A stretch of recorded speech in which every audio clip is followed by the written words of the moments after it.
Are you looking for a more secure alternative to the magnetic mounts that come with Arlo Pro cameras? Then you should consider these metal wall mounts from Wasserstein.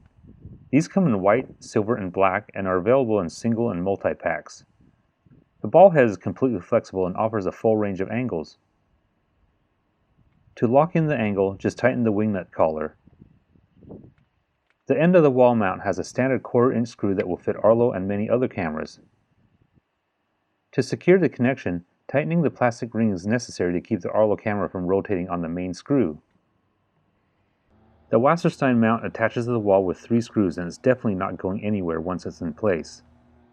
As mentioned before, there's complete freedom of movement within the ball head. When the perfect angle is found, just lock it in place, and it's definitely more secure than the magnetic mounts.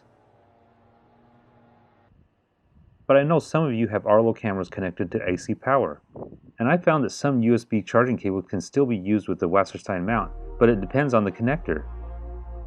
Each one is different, and while it works with this one, it doesn't work with other USB cables. That's pretty much the only possible issue I found here. Otherwise, I've been wanting to switch to these metal mounts for a while, and I'm really glad I did. If this video was helpful, please give me a thumbs up and hit the subscribe button to stay up to date on all my weekly videos.